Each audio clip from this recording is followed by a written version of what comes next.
March 3, 1943. 0600 hours. Rear Admiral Masatomi Kimura, commander of the L resupply convoy, stands on the bridge of his flagship. Around him, 8 destroyers escort 8 fully loaded transport ships across the waters of the Bismarck Sea, waters the Imperial Japanese Navy confidently regards as their own domain. The convoy carries lifeblood for the Japanese 51st Division, 6,900 soldiers bound for La, New Guinea, reinforcements urgently awaited by Lieutenant General Hatazo Adachi. Kimura has little reason to doubt their safe arrival.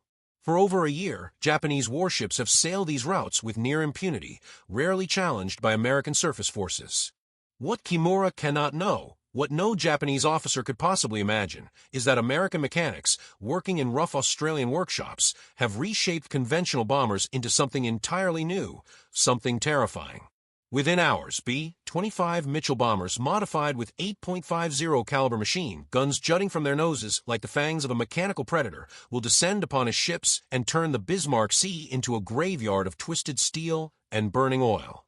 The confidence of the Imperial Navy rests on past experience. Victories at Pearl Harbor and the Java Sea.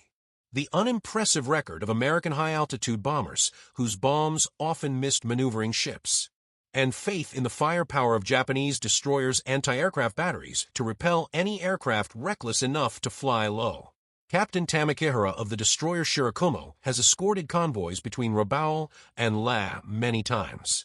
He knows the Americans have tried everything. B-17 flying fortress raids from altitude, largely ineffective, torpedo runs requiring long, vulnerable approaches, and medium-altitude bombing attacks that ships could often evade with practice turns. None of it had stopped Japanese convoys before. Japanese doctrine treats air attack as a contest of discipline.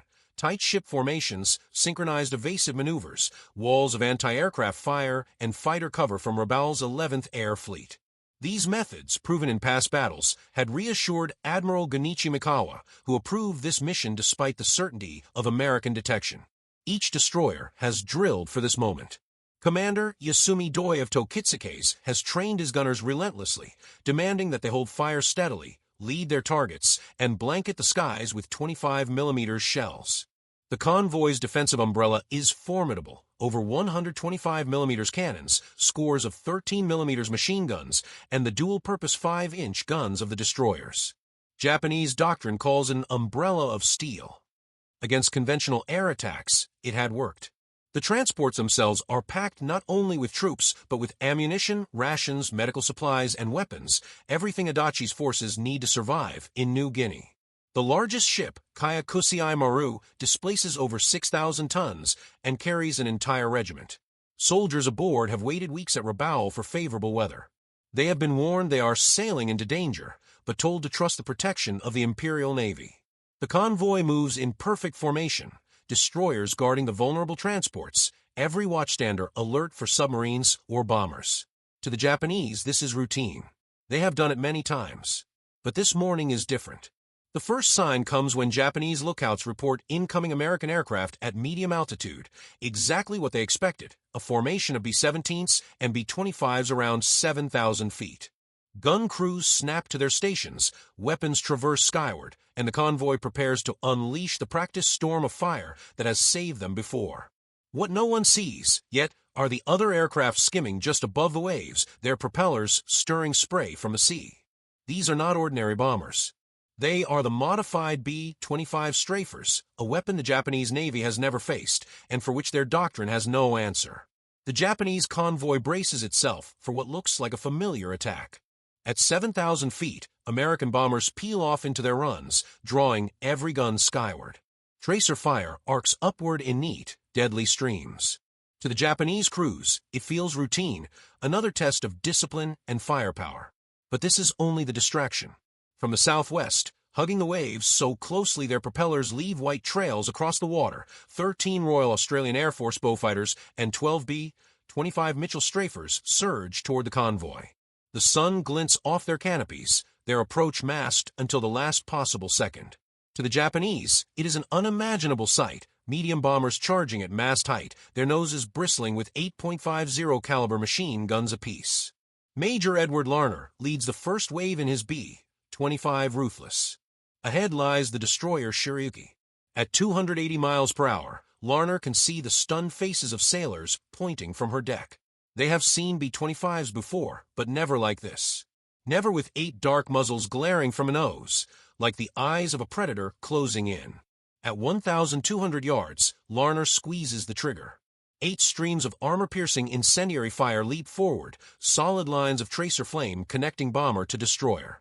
The impact is instant, catastrophic.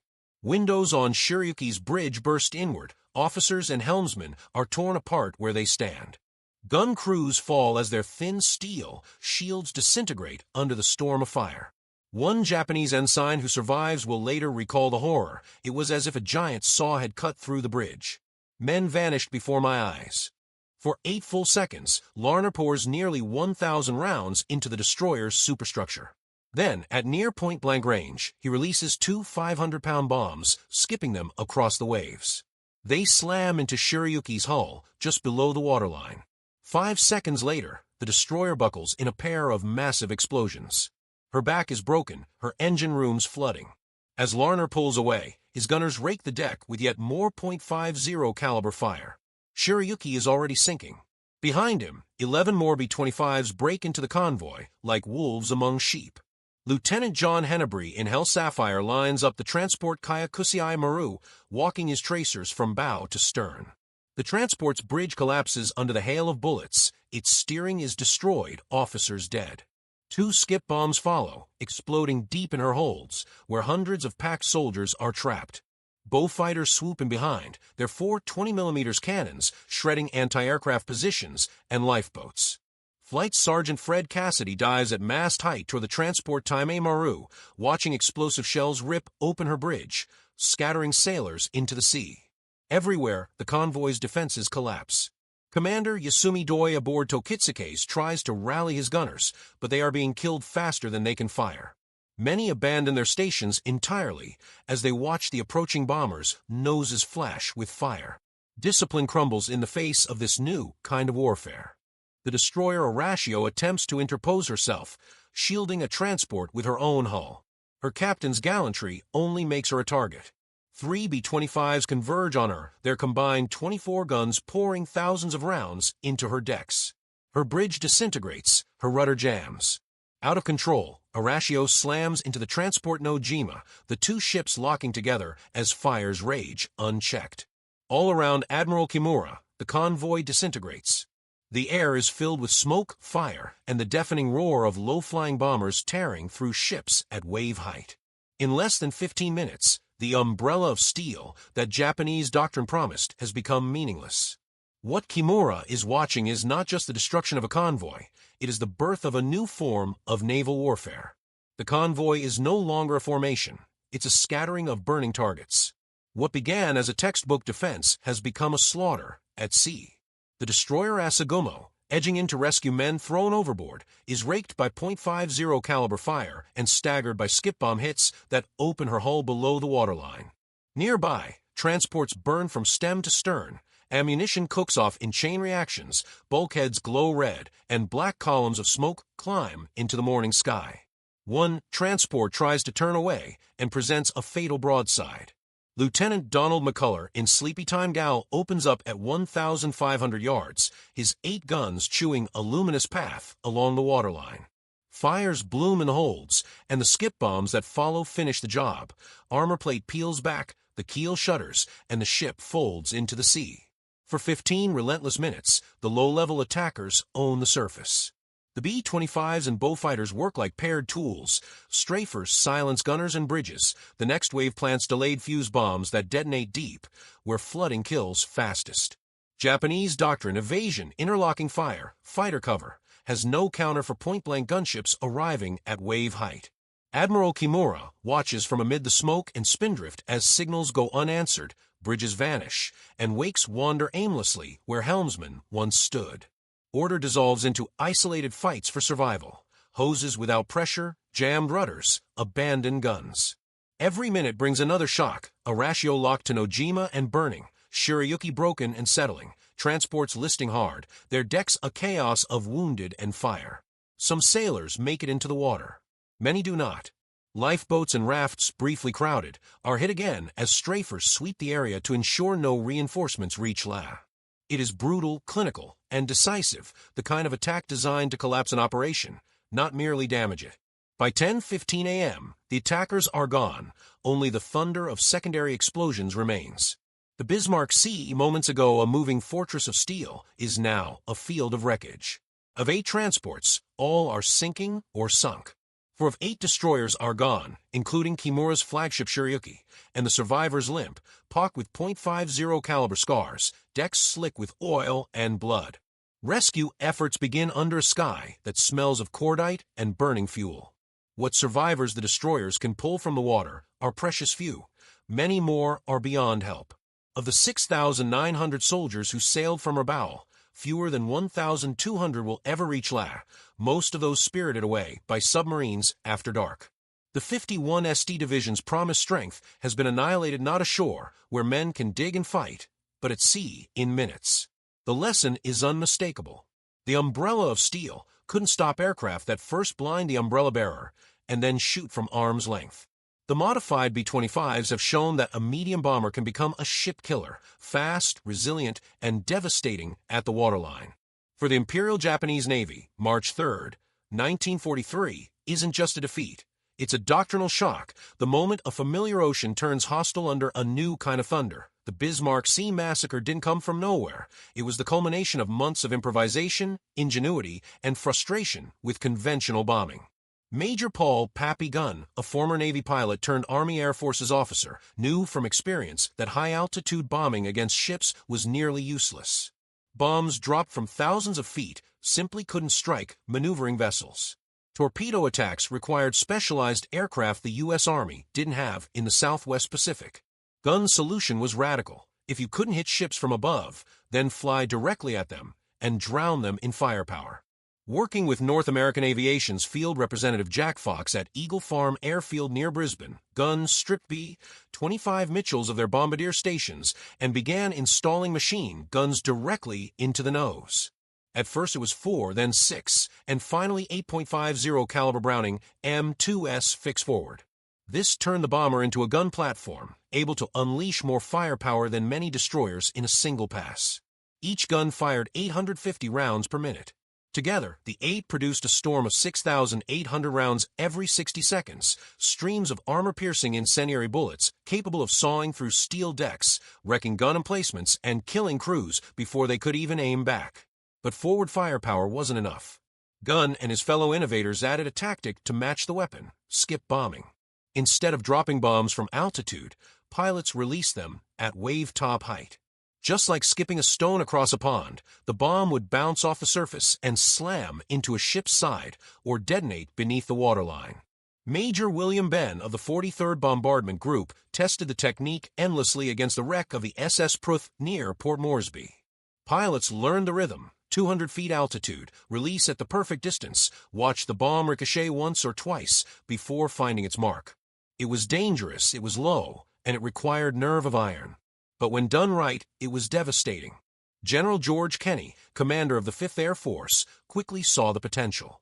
He called Gunn's creations commerce destroyers, airborne predators designed not just to harass shipping, but to annihilate it. By early 1943, entire squadrons of the 3rd Attack Group had converted to the new gun nose configuration. Tactics evolved with the weapons. The attack plan was simple but brutal. B-25s would approach transports at wave height, unleashing their nose guns to cut down anti-aircraft crews and bridge officers, then skip bombs into the crippled ships. At the same time, Australian Beaufighters would sweep the decks with 20mm cannons, suppressing any guns still firing. It was synchronized violence, executed at eye level, too close for doctrine and too fast for defense. What had been dreamed up in a workshop in Australia became a nightmare for the Imperial Japanese Navy. And in March 1943, it made its bloody debut over the Bismarck Sea. When the smoke cleared over the Bismarck Sea, the scale of the disaster staggered the Imperial Japanese Navy. 8 transports destroyed, 4 destroyers gone. Thousands of soldiers drowned before they could ever fight. A convoy that had set out to reinforce New Guinea had been annihilated in less than a morning. For Admiral Kimura, it was personal ruin. For the Japanese High Command, it was strategic catastrophe. Reports raced up the chain. Admiral Isoroku Yamamoto, commander-in-chief of the combined fleet, read the dispatches with visible shock.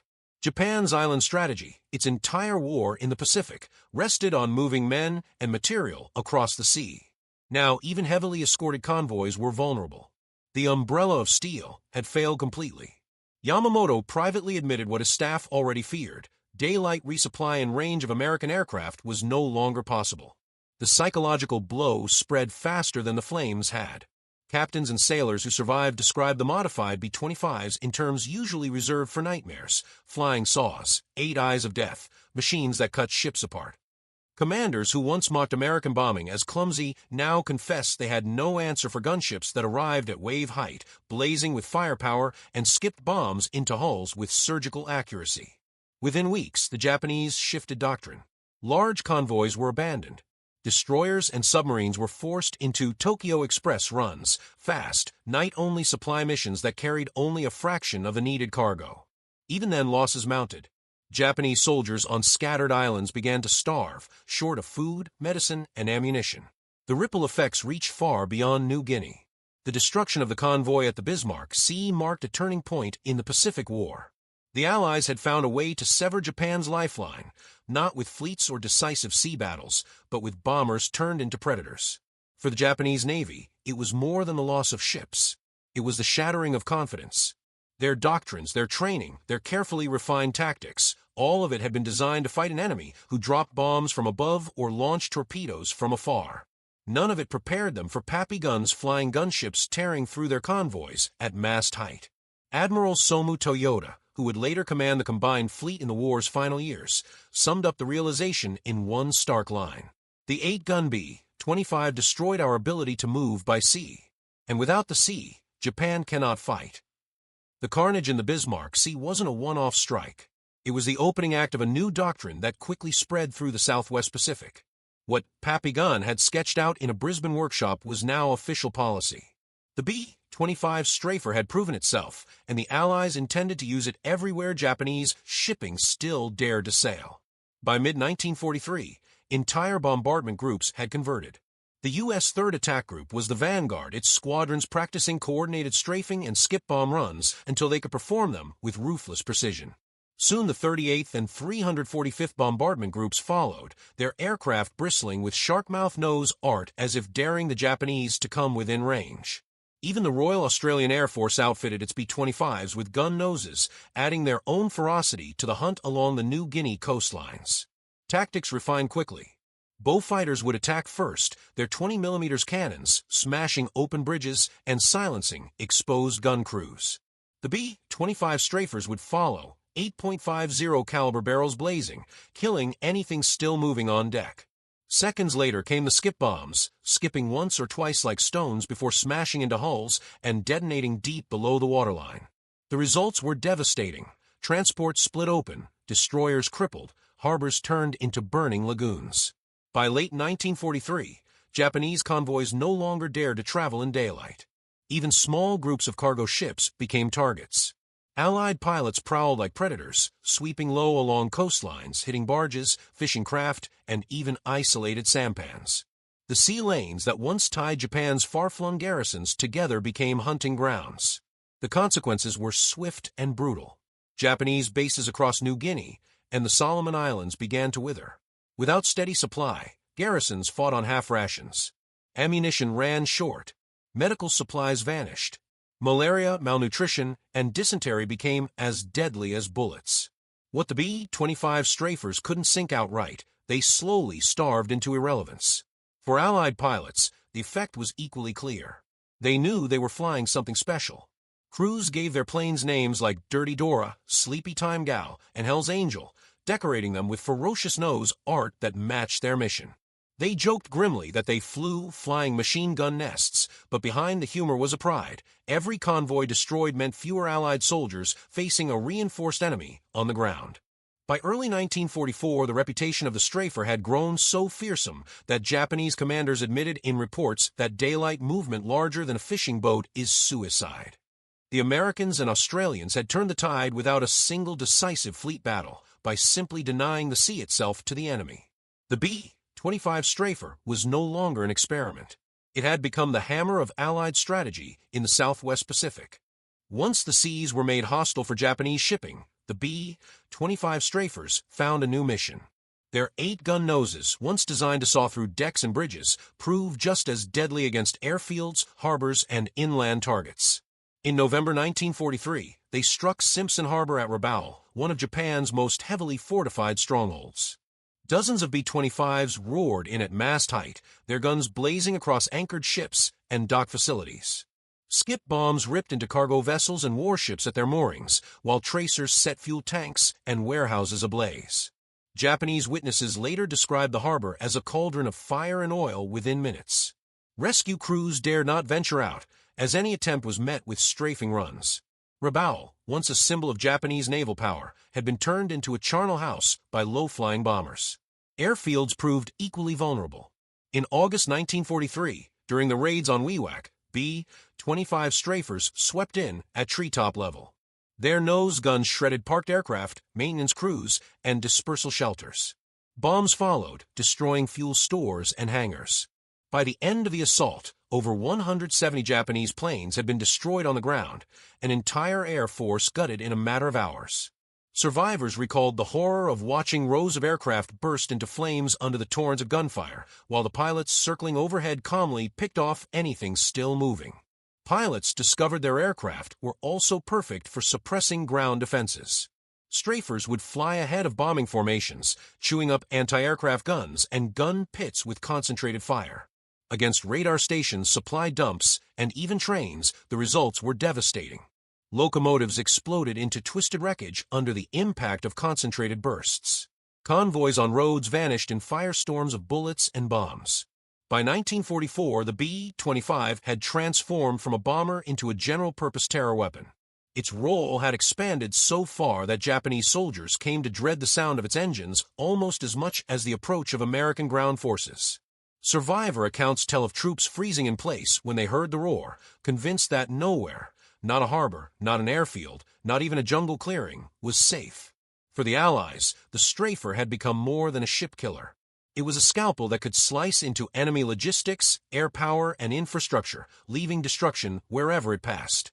What began as a desperate modification for convoy interdiction had become a weapon reshaping the entire Pacific battlefield. By 1944, the B-25 strafer was no longer a rough field modification. It had become a fully matured weapon system, refined by both mechanics and combat crews into something more fearsome than its inventors first imagined. North American aviation began rolling out late production B-25J models that incorporated the battlefield lessons of the Southwest Pacific. These aircraft came straight from a factory with 8 forward-firing .50 caliber guns in the nose. On some variants, package guns were added to the fuselage sides, 2 per side, so that in a head-on run, a pilot could unleash 12 guns at once. Combined with turret, waist, and tail guns, a single aircraft could carry as many as 18 heavy machine guns, turning it into a literal flying fortress of lead. Pilots referred to them as arsenals with wings. With each nose gun weighing over 60 pounds, and with hundreds of pounds of ammunition stored in drums and boxes throughout the fuselage, the aircraft required careful balancing. Crews became experts in managing weight distribution, loading ammunition evenly, and clearing jams in seconds, because in a low-level pass, a single jam gun could mean life or death. Additional modifications expanded their lethality. Some strafers carried underwing rocket launchers, giving them the ability to strike hardened targets before closing for a gun run. Others were fitted with 75mm cannons, experimental weapons capable of blasting through the armor of larger warships. Though heavy and unwieldy, the cannon-equipped Mitchells added to the legend of the B-25 as a bomber that could become almost anything its crews demanded. Tactics also evolved. By 1944, strafers were used in composite strikes, with one wave tasked to suppress anti-aircraft fire, while another delivered bombs, rockets, or cannon shells.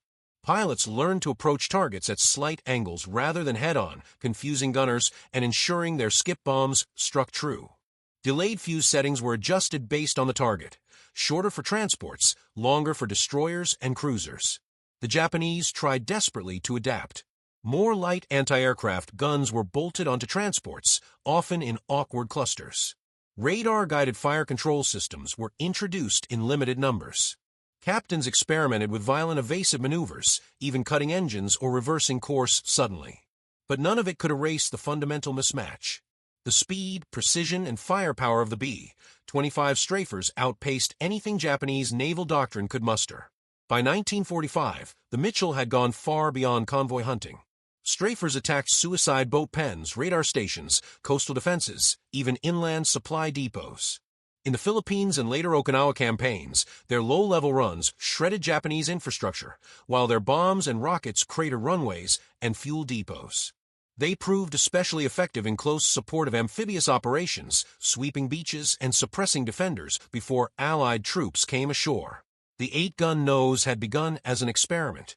By the war's end, it was the face of a new kind of aerial warfare, proof that adaptability and innovation could reshape the battlefield faster than any doctrine written in peacetime.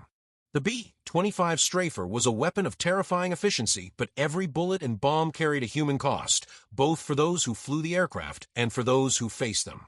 For Japanese sailors and soldiers, the attacks were nightmares made real.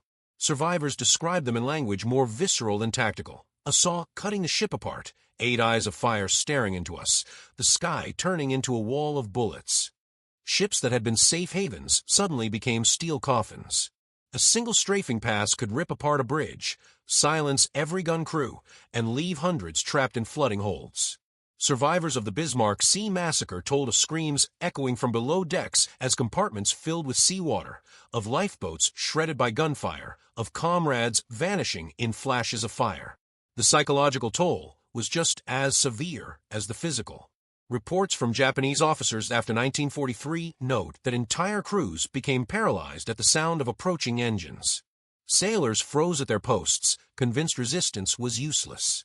Soldiers ferried across the sea began boarding transports with the fatalism of condemned men, aware that a B-25 attack meant death not in battle but in helpless confinement. But the Americans and Australians who flew the strafers bore heavy burdens too. Low-level attacks demanded nerves of iron. Pilots had to fly directly into anti-aircraft fire, holding steady while tracers clawed at their cockpits, waiting until the last possible second to drop bombs.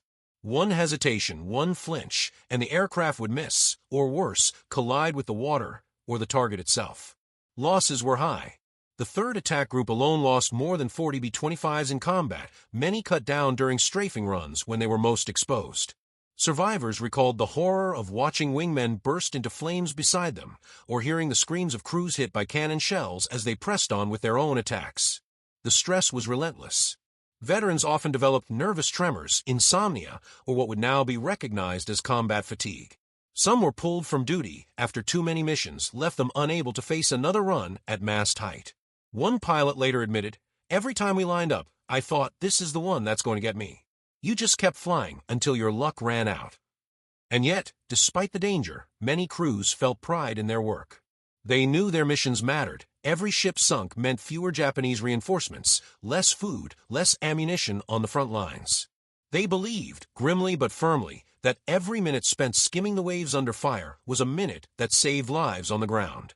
The B-25 strafer was not just an innovation of steel and engines, it was a crucible that tested human will, courage, and endurance on both sides. For those who endured its fury at sea, it was remembered as terror from the sky.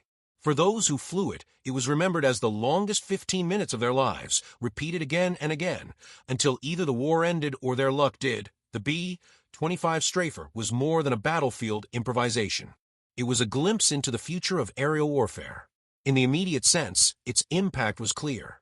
After March 1943, the Imperial Japanese Navy no longer dared to run large daylight convoys.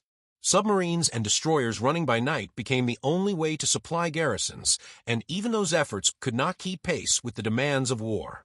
Japanese island strongholds began to wither, not from defeat in battle, but from starvation, disease, and lack of ammunition. The Bismarck Sea had shown that an empire built on sea lanes could be strangled from the air. But the influence of the strafer reached far beyond the Pacific.